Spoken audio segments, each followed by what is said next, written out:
frayed bottoms of the legs. But with the late hour, there weren't many customers left, or tips to be had. And then, for a fleeting second when he lifted his face and looked up into her eyes, she stopped breathing. In that instant, looking into his dark, wide-set eyes, she saw everything. Every horrific detail. The flood of it all was momentarily overwhelming. She thought her knees might buckle. Angela finally leaned in on the bar to steady herself, and so that she could be heard over the pounding beat of the rock music. "What can I get you?" "A beer," he called back over the music. He was youngish, although older than her, maybe in his late 20s, with shaggy hair and scraggly stubble on his doughy face. She noted that he looked strong.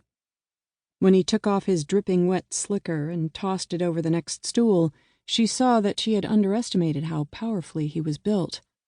Not bodybuilder strong, but sloppy, stocky strong, the kind of man who didn't know his own strength until it was too late. To others, his features might appear ordinary, but Angela now knew for certain that this man was anything but ordinary. After she drew the beer, she set it on the bar in front of him. She licked foam that had run over the glass off the back of her hand and then from her red lipstick as she glanced past him to the clock on the wood-paneled wall to the right. It was less than an hour to closing. Not much time.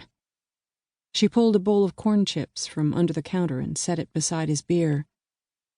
"Thanks," he said as he took a chip. She turned back to drying glasses, but not so far as to let him think she was spurning his obvious interest in her. "If you want more, just ask," she said, without looking at him, giving him the opportunity to stare down the length of her body. He took a long drink along with the long look, and then made a satisfied sound. "That hits the spot." "You live in the area?" she asked, looking back over her shoulder. "Not really." She turned toward him.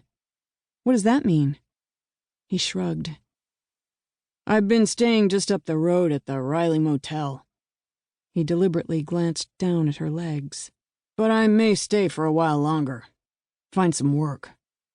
The Riley Motel wasn't the kind of place tourists visiting the upper reaches of the Appalachian Mountains or the Finger Lakes region would likely stay. The Riley was used mostly by the hour by prostitutes and by the week by transients. "Oh yeah? What kind of work? What do you do?" He shrugged. "Whatever needs doing that pays the bills." Angela poured a shot and set it down in front of him. "On me. For a first-time new customer who may be staying for a while."